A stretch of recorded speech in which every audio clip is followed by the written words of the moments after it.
Okay, well, thank you everyone for showing up tonight. I am here with John Fees, who's the co-founder of a company called GradGuard, and we're going to talk about GradGuard, but we're also going to talk about different insurances that you should consider as your student is going off to college. I'd love to see in the chat. I assume a lot of people here tonight have a student that's going to be a freshman. If you want to tell us where they're going to school, where you're watching from, maybe you might even have a student that's a sophomore. I'd love to see that information. And as we go through tonight, feel free to put questions in the chat.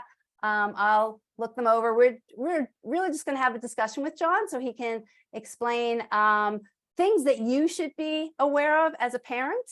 Everything we do is to try and educate parents to be better consumers. And this is an important stage as well. Even though you've gotten through the admissions process and you're figuring out how to pay the bill, there's still a few more things that you should consider before you send your student off to college. So great. Nice to see people from Colorado, New York, South Carolina, New Jersey.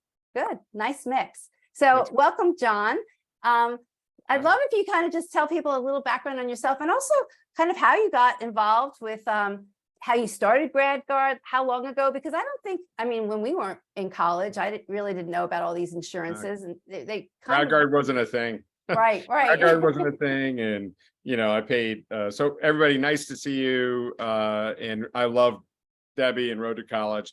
It's one of really the great advocacy organizations out there, and really a helpful organization. So you're all smart. You've all done the right thing to listen to Debbie. Debbie's been doing this for a while, and she did it as somebody that actually understands financial services, understands universities, and as a parent as well. And Debbie and I've kind of had a nice alliance over the years, because I started GradGuard now 14 years ago almost. And I have 5 children. I've got a senior at UC Berkeley. I've got a 25-year-old who's already out and went to Arizona State. I've got an 18-year-old who would normally be entering, college this year, but it's likely to do a gap year. And I've got twins that are 15. And so I know the challenges. In fact, my wife and I was supposed to do drop-offs tonight for softball.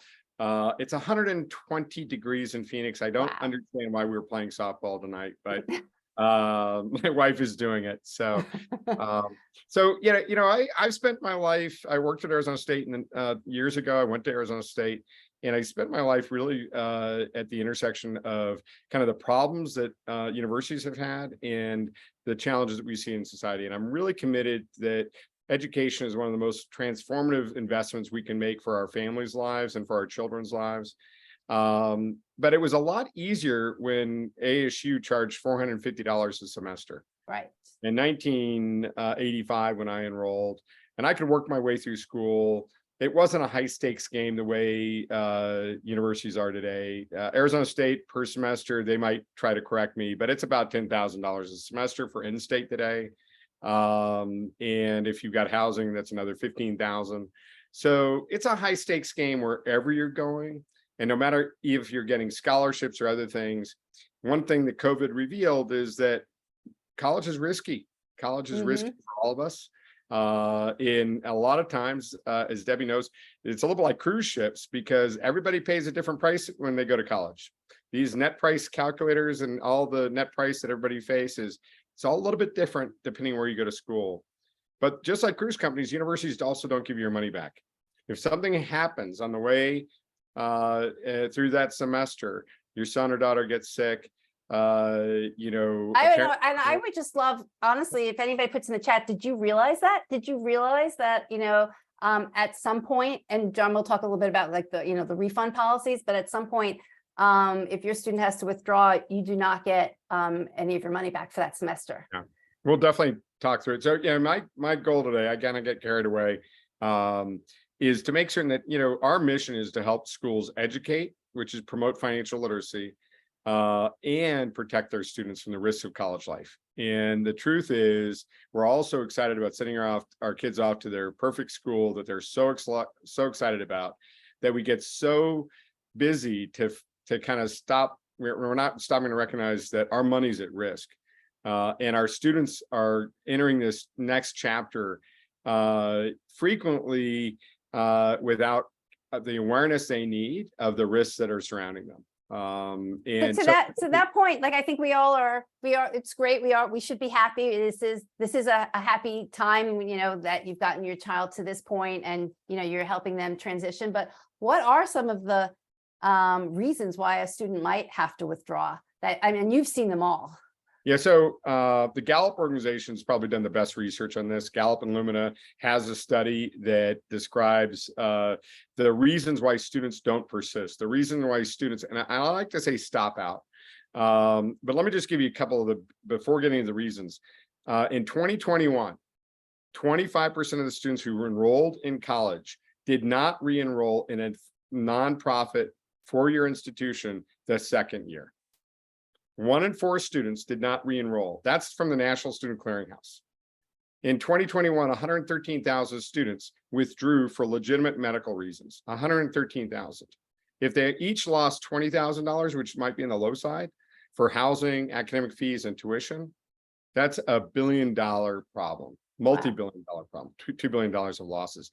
The schools were paid, but the families those 113,000 students lost real money.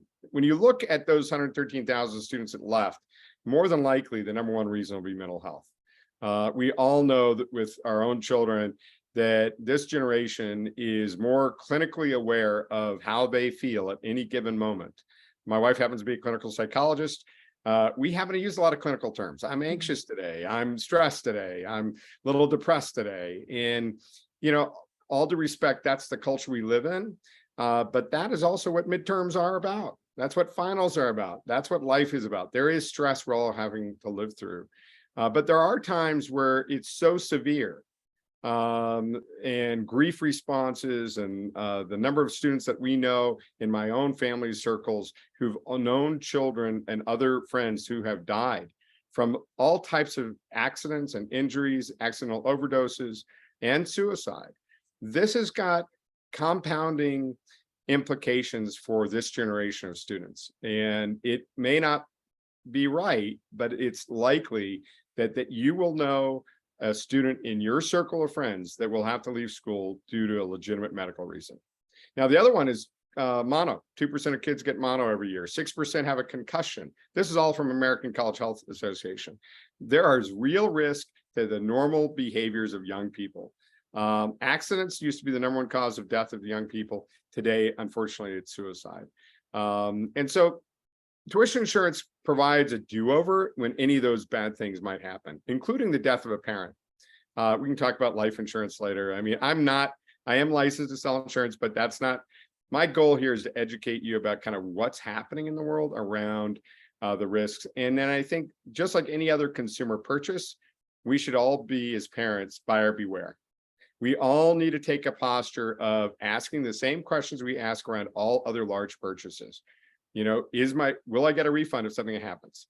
If you live in an off-campus housing or apartment, you wouldn't expect your landlord to replace your stolen or damaged property. You wouldn't expect them to replace everything if that happened. But many times students think, oh, the university is going to replace my stolen bike or this, or my backpack got stolen. No, that's not going to happen. That's not realistic. It's also not realistic for universities to provide a refund to most students that have legitimate reasons. They can't afford it today. These schools are operating on much thinner budgets. I might not say that about Harvard, but it is true about a lot of universities. They really don't have the means to provide a refund the same way that they did 20 years ago or even 10 years ago. So, I mean, do colleges vary in what they allow you to kind of withdraw from and then ask for a refund? Yeah, so the way refund policies work in most of the universities in the country, I think there's only 6% of schools that we surveyed a few years ago that provide 100% refunds, and they only do that for tuition. 6%. Those are all religious institutions, and there are some religious institutions that basically will give you a credit to return. Most schools provide a prorated refund through week 5, and that's consistent with the return of federal financial aid dollars. What that means is once the school has earned the student loan or the Pell Grant, once it's earned 100% by the school, they don't give you any of it back. If it's only earned on a pro rata, like if you drop out after or if you stop out after week 3, The university's only earned a portion of that by the federal government. And then the rest of it will revert to the federal government. So most schools, if you need to leave school in the first 2 or 3 weeks, you'll get most of your money back. But by week 5, I wouldn't expect any school to give you any money back. And that's only for tuition. What GradGuard's tuition insurance is designed to do is to give families a do-over for the academic fees you pay, which tends to be at ASU. For my son, it was almost $2,000 of academic fees for the honors program and all these different things, the rec fee, the athletic fee, all those things. You'll never get that money back. Second thing is housing costs. So tuition insurance is a poorly named product, just like a lot of things in insurance. There is a lot of reasons to insurance languages doesn't work. We really are more than tuition. We cover tuition, academic fees, and housing costs. We give you basically 100% of your money if you need a do-over. And the reason I think GradGuard's really important today, and I would encourage you, not just for your own families to consider this, but to encourage your other friends and other parents, to really ask yourself if you can afford the cost of an extra semester. If you can't, especially for freshman parents, I really strongly encourage you to consider GradGuard's tuition insurance. It only costs about 1.1% of the cost of tuition. So if you needed $10,000 of coverage, it's $110 at a Harvard University or an NYU or a Berkeley. And we work directly with universities, and it's offered through the bill payment process of hundreds of universities today. If your school doesn't offer it, where Berkeley, where my son went, this is the first year in his 4 years of attendance that they're offering it. You can buy it on GradGuard, but it's twice as expensive. And that's because of adverse selection and the risk profile of people that buy it directly instead of through a school. And we would encourage you, if your school doesn't offer GradGuard, just ask them to. It doesn't cost the school anything to implement this within the bill payment process. I've always felt like if you can insure your airline ticket and a cruise, you should certainly be able to protect yourself from a loss of $30,000 when your son or daughter's in school. So John, actually, somebody sent me a good question, and they said, when you say do-over, do you mean that the refund, does it come back to the student or the family, and they can kind of choose to use it? Maybe the student ends up going to a different school, or do they have to go back to the same school? That's great. So it is designed to pay for the loss that the student experiences at that school. So if, for instance, you owe the school money, the school gets paid whatever is owed to them. And then any of the financial payments you made to the institution is paid to the family that's buying the insurance policy. And so the really great thing about having done this now for 14 years, we've protected more than 1,300,000 students. We paid millions of dollars of claims. But one of the things we've also evaluated is it making a difference? Is it helping students get back on track? Right? When you have a student in crisis, they've had a car accident, they've had an injury, they've got a concussion that they can't get over, they have a mental health issue that's really just debilitating to them. What your primary concern is the well-being of your student. The secondary concern is the financial implications. So, and then the third is, can I get them back on track? Getting students on track is a hard thing. I've got kids, I know. Lots of things can disrupt an academic term. And so what this does is we've learned after doing a survey of all the people we pay claims to, 75% went on to return to school. Wow, that's a great number. Really great. That's really, really great. So I was going to ask this, and somebody just asked this question. Can you talk about tuition insurance and now I can't even say it, meaning like I knew it covered more than tuition, so it feels funny to say tuition, but and relative to if you're taking out loans. So it pays for any financial payment, whether it be a student loan. So it's exactly like if you've got if you had a PLUS loan, any money that was paid by a third party. What I would be cautious to say is there has to be a real loss. So if your net price at Tufts University is $10,000, but the retail price is $30,000, you paid $10,000, the loss is $10,000. You're not going to claim $30,000, right? It's on what the financial loss is. And but I'll tell you, I'm not, like I said, I didn't start my life in insurance. This program is designed to have no gotchas. And unlike travel insurance is, a $500 ticket to an airline is not the same thing as a student in college. What we're trying to do is help families protect their students and also relieve the financial stress on them. Right. It's really doing the right thing for the student. We work with the JED Foundation. The JED Foundation is a leading mental health advocacy organization in the country, trying to prevent suicides of students and death from suicide. And, one of the things they like about what we're doing is not only to provide 100% coverage for mental health, but we're trying to give students a release valve so that it's not a high stakes game, that they know that they need to first take care of their own well-being, and second, That's actually a really important point, because a lot of times I think students internalize and they feel like, I got here, there's a lot of pressure, I might be going through stuff, but I got to stay here, and they're afraid to kind of like open up and say, maybe I can't, or, but the pressure. I really believe we have to have these release valves on our students, especially when they're in every school's a high stakes environment. That's right. These days, it's every school is relatively expensive. And so tuition insurance gives you that do-over when something is necessary. So let's see, there's another question. Scholarships, yeah, I saw.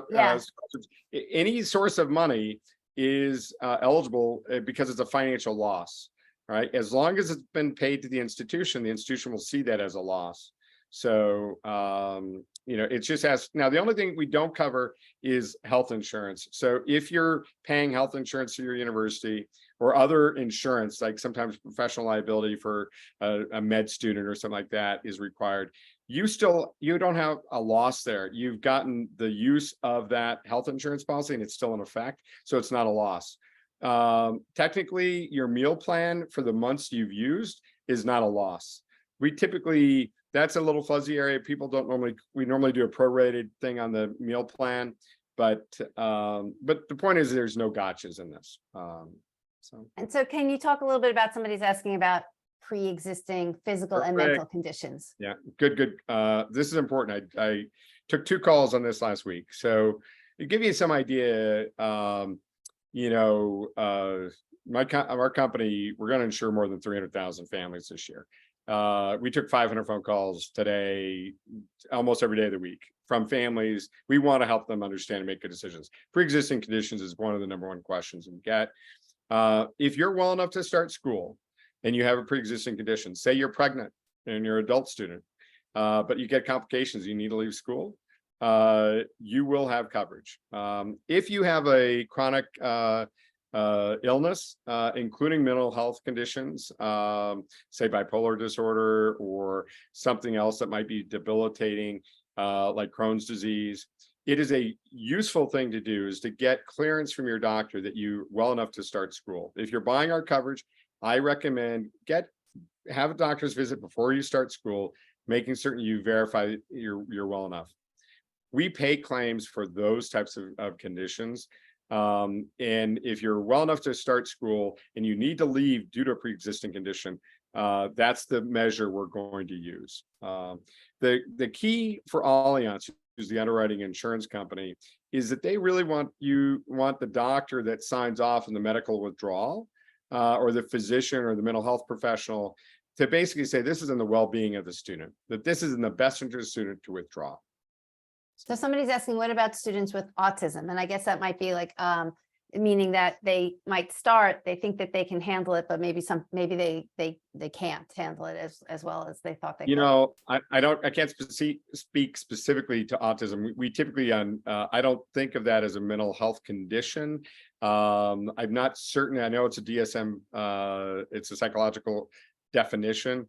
Normally, we just require that a physician or licensed mental health professional in that state verify that the student's in the best interest of the student to withdraw. So that's how we would look at it.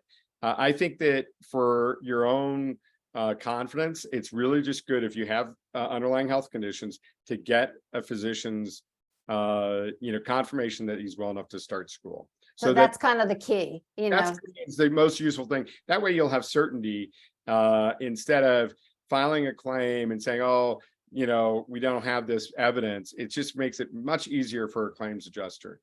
We want to pay claims. By the way, Allianz wants to pay claims. The goal is to really make this program work for everybody. So there's just a little detail. Somebody's asking, does it need to be a specialist that gives that clearance, or just the general, Physician doctor? or a licensed mental health professional, and licensed mental health professional can change by state. So that's why we've been very careful. Our product has gotten better over the years. It used to be that we had 2 physicians require signatures on different things, and you had to be a doctor. So we've tried to make it more flexible, because in many parts of this country, it's hard to get seen and get the care you might need to verify this coverage. So mental health professional, licensed mental health is the key thing. The only other thing I would say, not on pre-existing conditions so much, but it has to be bought before school starts. So this is not something you can buy 2 weeks into school. You have to purchase tuition insurance before the first day of class. So that's like, we want to emphasize that actually in any mailings that we're sending you guys. We're going to emphasize that, because you could buy it the day before, but it has to be before your student starts class. That's right. So now the other thing is, you can buy an annual policy at GradGuard, but normally people buy it per term, and they buy it for the term of the semester that they're in.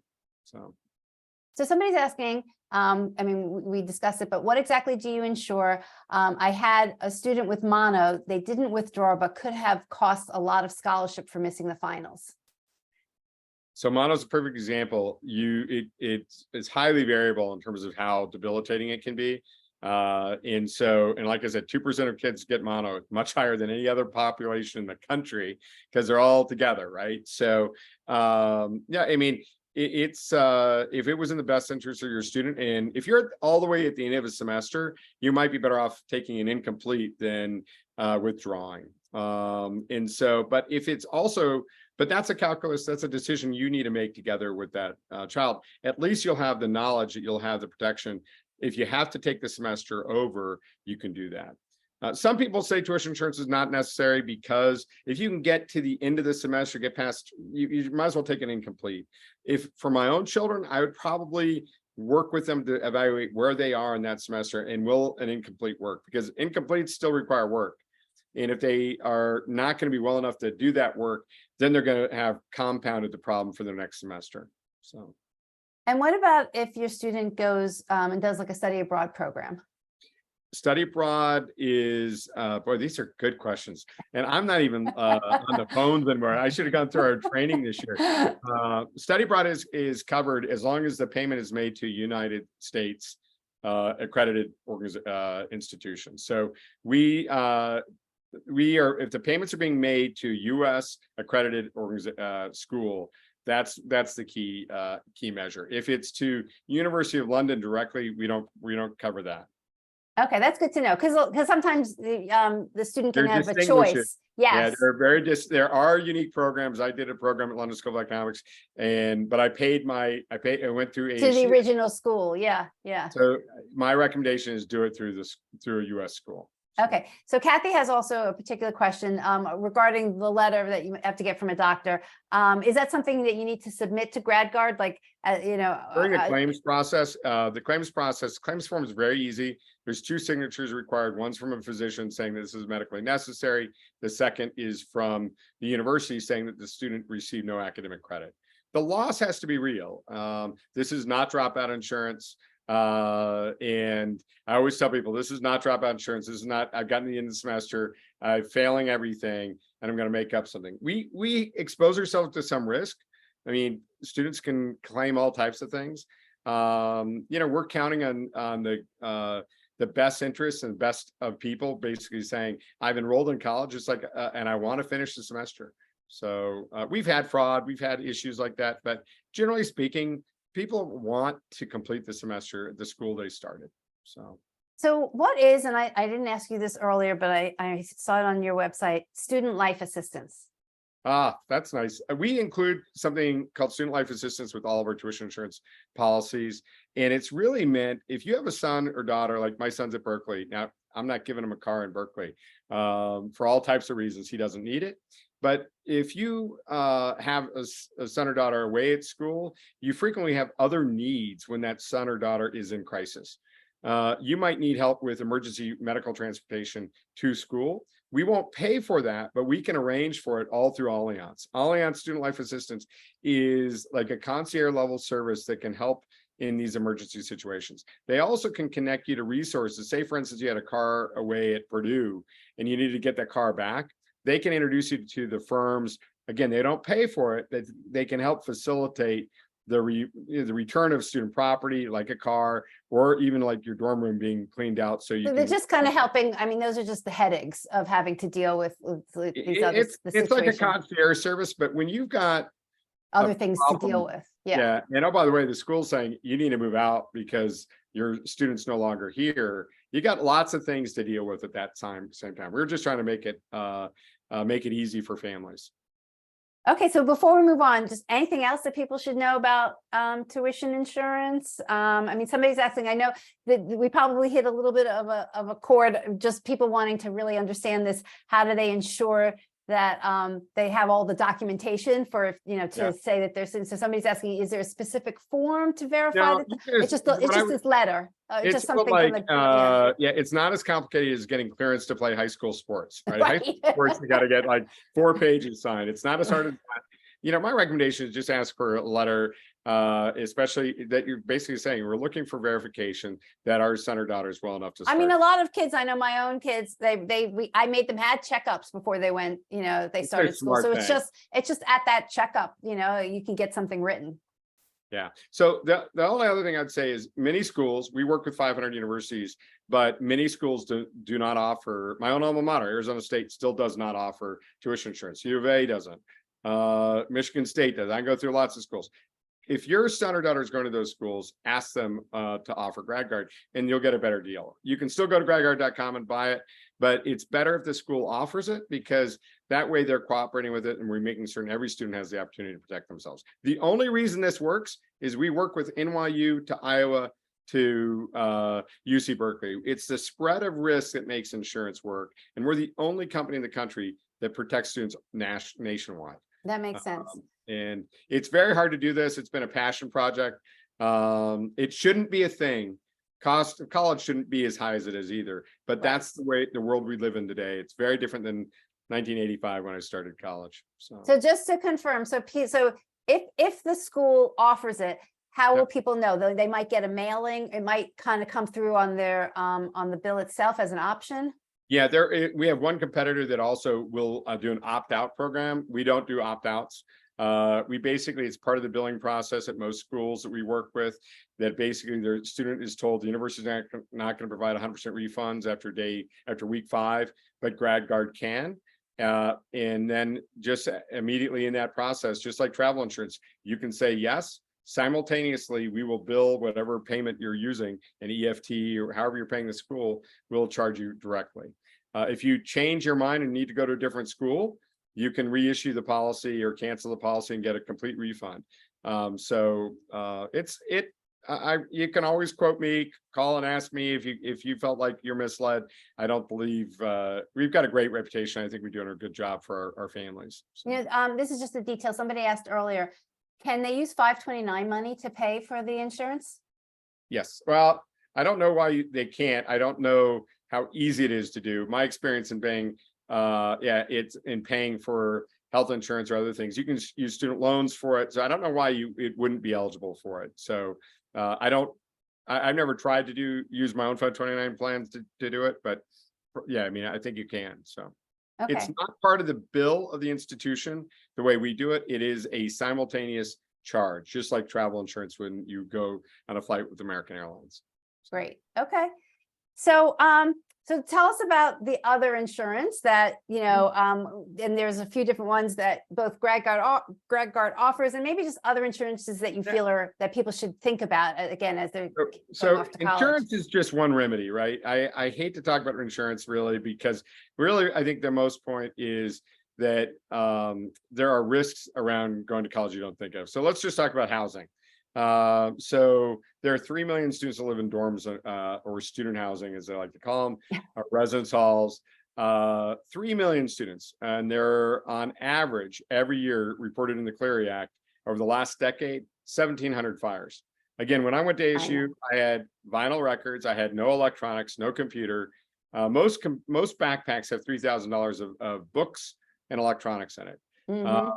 And so when you think about personal property, bikes, your backpack, and everything in your room, it's often the case that these young students have $5,000 to I $10,000 can of see that. property, Yeah. including very expensive purses and backpacks and pants and shoes. We've got a YouTube video of a student that all of their athletic shoes were stolen, and you're talking over $1,000 of shoes. So go watch our YouTube videos and you'll see real life stories.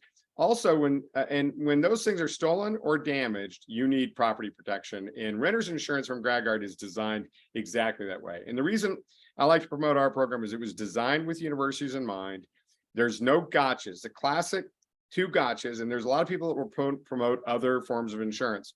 The classic gotcha is a high deductible, $500 deductible. All right, so you can buy renter's insurance for $5 a month, right? But it's going to have a high deductible. It's also going to have an electronics limitation. So you might have thought you bought a policy with $5,000 of coverage. The truth is, it's only going to cover $1,500 of electronics. That's the standard. We don't play those games. We don't have a credit check. We take the address on file with the university. So if you move dorm rooms across campus, you still have coverage, and it has worldwide property coverage. So wherever you are, if you're on study abroad or on spring break, you still have coverage. If you're traveling home, you still have coverage. Because the truth is, young people can be a little bit preoccupied with their phones and other things, and all of a sudden, a lot of people know that universities are kind of malls for thieves, especially the first weeks of school. All the brand new computers, all those brand new things, and students are preoccupied with lots of things. So, most important thing, take pictures of everything you send your student to school with. Take pictures of receipts. I do it every year with my kid. At Berkeley, we didn't buy him an expensive bike, went to Target, got him a $200 bike, took a receipt, bought the bike lock, the whole thing. Of course, like 18 months later, it was stolen. He got pretty good use of it, but he also got his money back for the bike. And so take receipts, pictures, create a little folder on your phone with all the receipts of everything you bought for the room. If it gets damaged, you'll be able to file a claim on behalf of those property. So it doesn't matter how it gets damaged. It could get damaged by your roommate. We don't cover accidents. Yeah, we don't cover Okay. accidents, but the most common one is water damage. And sometimes it's from a fire, or sometimes it's from a frisbee that hit the water sprinkler, or the water sprinklers today are in virtually all residence halls. So when a water sprinkler goes off, if you cause that damage, you're also responsible for the damage you might cause to the roommates down the hall. And in many cases, the average claim we pay is around $60,000. You really Wow, that's a lot of damage. Now, for families, well, why is that? Because the whole floor, the sprinklers go off on the whole floor. They don't just go off in your room. The whole floor, everybody's electronics are ruined. You now need to replace it. Water and electronics don't work. That's the number one reason. It's not about the clothes. It's not about fire damage. It's typically about water damage. And if you cause that water damage, you're responsible for paying for it. And so, and there's lots of cases where universities may not want to pursue you, but their universities' insurance companies will. I'll just say, I didn't even think about this, but my own son in his dorm, this past Christmas break, everyone went home. Yeah. Luckily, he was not affected because it happened 2 floors below him. He was in a high rise. A student left their window open during, the holiday break. I guess the RA didn't find it. And basically there were pipes that froze, they burst, and then every room below that got flooded. Yeah, we need to write that. There's a website called College Tales. College Tales. It's not Barstool's of college, but it's go to College Tales. If you want to see all these types of incidents everywhere all around the country, this is happening. And students can be knuckleheads. They can create damage, and you just hope it doesn't happen to your own son or daughter. But my own experience, just like knowing families that have had students withdraw, we all know families that have, every one of my kids has had stuff stolen from them in college. And it's renter's insurance helps from GradGuard, helps replace all those things with $100 deductible. Again, there's other places you can buy it. What I really want to make certain everyone knows is don't expect your home insurance to cover it. Home insurance used to cover a lot of these things, and there's typically coverage for up to 10% of your home insurance policy. But your home insurance policy probably has $1,000 deductible. And if you file a claim on your home insurance premiums are also going to go up. So it's really an impractical thing. For $12 or $13 a month, renter's insurance is the easiest smart decision to make, sending your kid off to college. So somebody's asking, do you need to have the receipts for these claims? I know you're saying take pictures. It's helpful to establish that you owned it.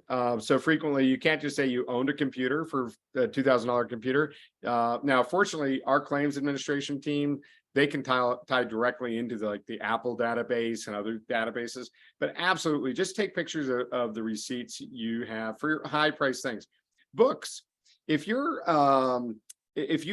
are very expensive. And so if you're buying a bunch of books, those books can all be sold, and a computer and an iPad and all that stuff can be resold in a secondary market by a drug dealer. You have to realize I don't want to call it organized crime. There is a real concentrated effort by thieves to target young people in those first weeks of school. No, I mean, it's unfortunate, but it makes sense. It is. Yeah. And so in theory, you can also buy renter's insurance any time of the year too, right? Any time of year. Yeah. Yeah, I recommend buying it before school. And again, we're embedded in the leasing process of many universities. So when you sign your lease, you're given the opportunity to do it. Again, go to our GradGuard YouTube site. You'll be able to see testimonials from real people that we're paying claims for. The most important thing is I personally don't think property insurance is adequate. So you might have AppleCare to replace your computer or your phone or those things. This is not AppleCare. This is better. It's because we pay for the liability exposure that your university has and that your student has for the damage they may cause. And we pay for replace the property that they may need. So I don't think you guys offer this other types of insurance, but I know you like to talk about it, and maybe give people advice about health and life. Health and yes, exactly. So on Debbie, I love these conversations over the years. Let's start with health insurance. So most of us now, due to ACA, we have access to health insurance for our students until they're 26. And we typically have access to plans, but many universities also offer their own student health insurance plans. And many of them also require you to waive off. What that means is they will charge you for the health insurance that they offer unless you show them evidence that your son or daughter has insurance. This is one of the most important things you have to do, is to make certain you don't get double billed for health insurance. If you have health insurance, make certain you opt out of the health insurance plan being offered by the school. And you might have to do it by a certain date. So be aware of whatever date that they're asking you for the information. Easiest way to save yourself $3,000 exactly on a bill. You might see a bill and say, oh my God, $3,000 for health insurance. That's what I think UC was. It's just surprisingly. So avoid that, but make certain you have coverage. And then you need to identify, my recommendation is to, for your own students' well-being, how does counseling and consultation work on the campus? How does the student health center maybe work? And where is urgent care when they need it? And all three of those things are easy to do. And then, of course, make certain you take pictures of your health insurance card. If you don't give one to your son or daughter, make certain they do that as well. I also recommend, and I've done it in my own student's case, get a medical power of attorney. You think you're the parent, you're in charge, but these are adult children typically. It does help you if you're remote and you're not able to get to the urgent care or the hospital, to make certain you're establishing your medical powers over that student. And you don't really want to think about all these horrible things, but they exist. And the key is that don't be double billed for health insurance. Make certain you do have health insurance when you go off to college. Sorry, John, I'm backtracking a little bit. Somebody's just asking, going back to renter's insurance, can you add items like skis, snowboards, musical instruments? Yes, musical instruments. I don't know about skis. I think that special items, what we don't cover are motorized bikes. Motorized bikes, certain jewelry is not covered up. We have limits on all those things. So I think that I'd have to say I didn't take my training this year to remember that we don't have exceptions, but I will say motorized bikes are not covered. And I don't know anybody that's covering motorized bikes right now. They're very expensive. There's lots of reasons why the insurance industry is not prepared to do that. So. And I realized this, somebody also asked, and we didn't really talk about it when we're talking about renters insurance. How about relative to off-campus housing? Does the same renters insurance apply? So GradGuard's renters insurance, the best part about it is that you can take it with you. It's portable, so you can take it off campus. It's better coverage than you're most likely going to get from your landlord off campus. Most landlords off campus require students to have coverage because they know students can't pay for the damage they cause. So almost always you're going to be billed for it off campus. Second thing is, I don't recommend sharing a renter's policy. You can share a renter's policy with 3 roommates. It just isn't smart. It's just for $12 a month. It's definitely, most of our policies are between $12 and $15 a month. So it just is worth it. And then our GradGuard policy is a monthly policy. So you can turn it off in the summer. When they come home, turn it off, and then you turn it back on in September. Tell us when you want it off, when it's on. Oops, am I still here? Oops, John, our hearing? Oh, I think we lost him, Debbie. okay. I wasn't sure sometimes if it was my connection or not. Oh, John, there you are. We lost you for a few seconds. Hearing aids, sorry. Hearing aids covered. I don't know. I think they would be. I don't know why they would be excluded. But I would have to tell you, we'd have to check back with you. I ask you to email gradguard.com or email me, and I'll get you a specific answer. So I don't know why it would be excluded. I just know electric bikes are. So okay. So going back, so sorry we switched, but going back, because I really do want to, because you mentioned health insurance, and the other insurance, which actually I've harp on a lot, is life insurance. Life insurance, yeah. I like to end with that one. About 2% of college students lose a parent every year. So it's a serious thing. And I'm 56. I take my blood pressure. I worry about my health. I happen to have life insurance. I think it's a very good investment for your family. So so there's 2 forms of life insurance. One is on the tuition payer, us as parents. But there's a second one that I recommend, which is to consider buying a term life insurance policy for your student. It's very affordable. You can buy a $100,000 policy, very inexpensive. You can buy $1 million policy for $600 on most young people.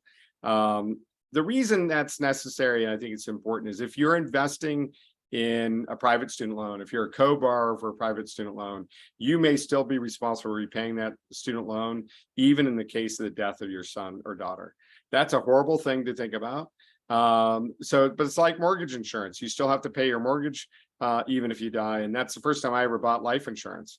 Right. So I just think for the money, it's really useful to have a policy. The other thing is, it's a 20-year policy, term life, $100,000 policy.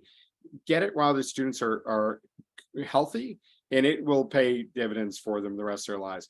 We don't understand how many chronic illnesses start to emerge in your 20s, and those make it difficult to be insured later in life.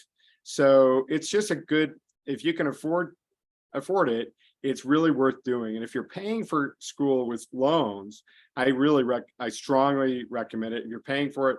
Now, federal loans tend to forgive those debts. I know the current policies because of all types of changes in them, but federal loans are typically forgiven. Private loans have typically not been.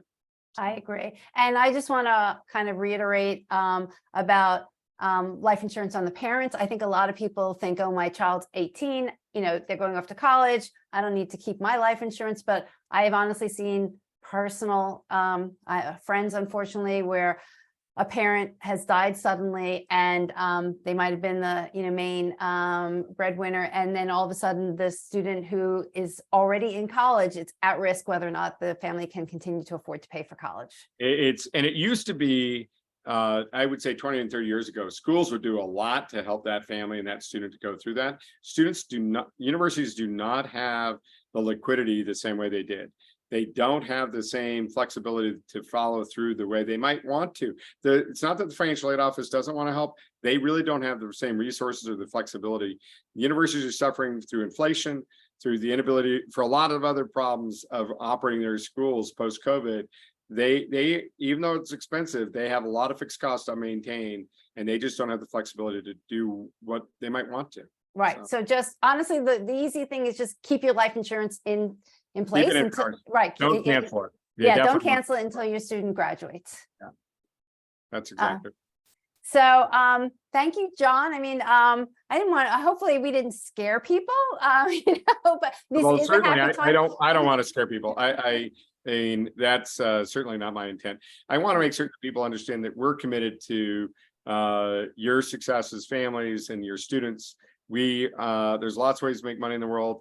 We don't do this just to make money. We do this because, but for GradGuard, no one else is really addressing the risks of facing families that are paying for college today. So almost 400 billion, Debbie, you'd probably know, that's spent by families paying for college every year. It's a massive amount of money. I mean, I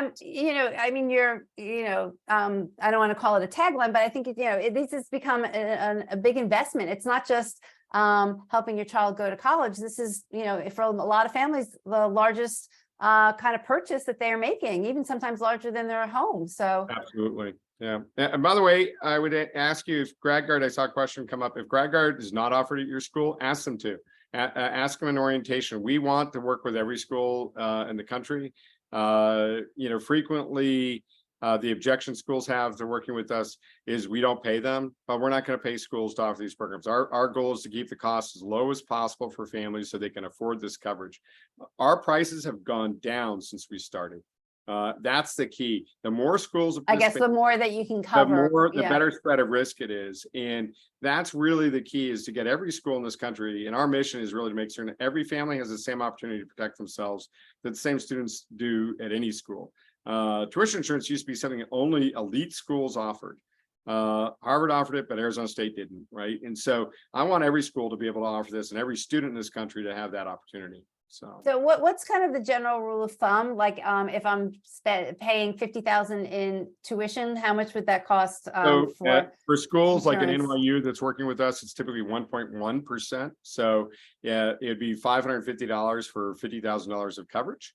And everybody pays a different amount for college, so you just buy what you need. And so that's right. So it's a percent of what you're being, yeah, what you're charging, you're paying for college. Yeah. What your out-of-pocket costs are, you can evaluate it. And so up to 100% of the cost of coverage. And so now if your school doesn't work with us, it's likely to be it is going to be more expensive. And it's going to be available through GradGuard.com, and it's as high as 2.3%. So it's more than twice as expensive. And that's due to the losses we experience from students who buy direct. Right? When we know that every student's given the opportunity to do it, we have the better spread of risk. And that's the way insurance works, is you need high levels of participation. You don't know which student's going to have a concussion or mono or a mental health condition or a parent that dies. You just know that on average, these things are going to happen on a national pool. We're now big enough that almost 2 million families and 2 million students will be invited to purchase this. If you weren't invited through your school, well, next year, I hope you will be, because we're talking to every school in the country to really make certain that their students can afford the protection that GradGuard provides. And I know you might have said this earlier, but do people buy it for the full year, or do they buy it by semester? We see more people buying it by semester, but you can buy it for the year, and we're happy to sell it. You do get a lower price if you buy it for the full year, but it's your choice. So. Great. Okay. So somebody's asking, if students get a passing grade, even if it's just for one class, they cannot make a claim. Is that right? Well, that's right. It's not about grades. It's about whether or not they've earned credit. So if you leave school, you're not eligible for academic credit. So you suffered a loss, right? You have a financial loss. And so the proof of loss is that you didn't receive academic credit. If you received academic credit, you basically paid for what you got, and you're getting what you paid for. So So just a few more quick questions that people are coming up with, and you did explain this earlier, but maybe just to reiterate, somebody's asking if the student got a scholarship and they withdraw and they have to return the scholarship, what's included and what's insured? We cover scholarship monies. We're really indifferent about where the source of monies come from, as long as it's paying from it's a loss for you. So if you have say a $20,000 scholarship that's spread over 4 years, you would need that money back to go back to school. And so it's just a form of payment. It could be a 529 plan, it could be a student loan, it could be from your checking account.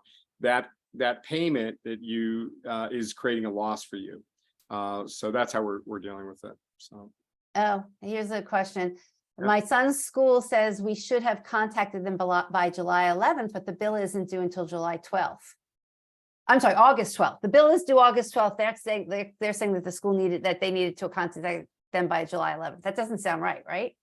Now, you feel free to contact me, or I know Claudine. So Claudine, you can also email me and I'll get the information. I'll get it to GradGuard. Yeah, the school may not have implemented the program. Maybe they could have. Maybe they just chose not to for any number of reasons. But this is becoming. It's not. When I started this business, we didn't have any schools. Right now, we have over 500. This is becoming ubiquitous with going to college. GradGuard is, and we want that to be. We want every student to have that. So just ask your office, your orientation office. We're happy to work with them, or your admissions office, your financial aid office. They'll all. We're easy to reach. We want to work with them. So again, just to reiterate, somebody is asking, how do I enroll my daughter in GradGuard through her university? Can you explain one more time how they'll know whether or not university is working with GradGuard? So you can go to gradguard.com, and if gradguard.com, you'll see whether or not they're participating in school, because the rate will tell you. But you'll more than likely hear from it when you're paying your bill, and the university is disclosing it, or through your housing process. But either way, go to gradguard.com. If you're not happy with the rate, if it's over 2%, then you should contact your school and say, if you offered this, we could save money on this. And by the way, what's happened in like Texas, we were working with Texas Tech, now we're working with Texas A&M, now we're working with the University of Texas, Baylor, SMU. And so it becomes a thing that everybody knows somebody at another school that's offering GradGuard. So why doesn't your school? And that's really where we're at. And if your school's not offering it, there's no reason why they shouldn't. And we're happy to work with them. Can people get a copy of the policy? Absolutely. Yeah. And it's a 3-page, easy to read policy for tuition insurance. And I think it's available for download on GradGuard. One of my staff, Natalie or Bree, who are on this line, may be able to put it up as well. It's a very straightforward policy. Now, renter's insurance is a little bit harder. Renter's insurance is a standard old form insurance policy that's got a lot of legalese in it. The most important piece of our renter's insurance policy, which you can also see, is that it's got a student endorsement. And all these things that are gotchas in a normal policy, we replace with an exclusive student endorsement that adds back electronics coverage, removes the electronics limitations, removes all those gotchas that you might otherwise see in a policy. So last question, somebody's asking, do the schools cap what the maximum insurance is that somebody can take? No, we have a limit of, I believe it's $75,000. So there are some schools that are some schools that are more than that. And we're going to be we're working to increase those limits. But I bet isn't NYU? NYU is like close to 80 right now. Yeah. But it's all like in the last couple of years. So we're working on it. So, but it's 75. So it's $75,000 is a lot of coverage. But if you're in med school or other things, it can be maybe not adequate. But so many schools are discounting that. Very few people are paying the full rate, so it's tricky. We will be increasing the limits. We're just at that point where we've needed to do that. So, John, we didn't really talk about that, and I don't think I even realized it. Do you guys cover graduate school? We do, absolutely. Yeah. So your daughter go to business school. Yeah, you can buy it. Harvard will offer it to her, so it's a great thing. So. Okay, wow. So, and obviously, I assume medical schools, law school, and think about it, that's just as important too. Yeah, I think it is true. I think grad school, my wife obviously was in grad school as a psychologist. I will say a lot of these emerging health trends, though, like a lot of health conditions emerge in the early 20s. And so there is probably greater risk for younger people. We get through a lot of these things as we get through our 20s, but early 20s, especially your freshman and sophomore year, I think you're most vulnerable for these types of health conditions that may be so debilitating that you'll need to leave school. So. Oh, great. Well, thank you so much, Well, Debbie, John. you're Thank the you. best. No, you guys Everybody are too. Debbie is a gem of a resource for this whole country. And this is not there's a lot of great sites out there that try to help families, but Grown-Up is so practical. This has been a passion project for hers and me for a long time. So we're just happy to have the dialogue. I do have to say, I may be wrong on some things, but I'm not wrong about the value of parents being involved with their students' education. Your willingness to be here tonight, your willingness to be an advocate for them makes a difference in their ability to complete their education. And then lastly, terms and conditions apply to all insurance policies. So if I was wrong, read your policy. We'll always give your money back if I was wrong.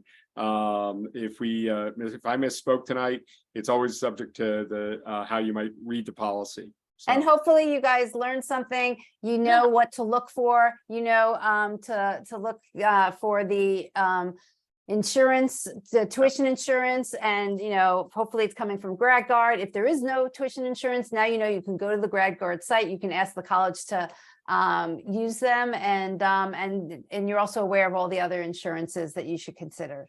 Absolutely. So, hey, okay. thanks, Debbie. Thanks, you. everybody. Good night, everyone. Good night. Bye. Bye.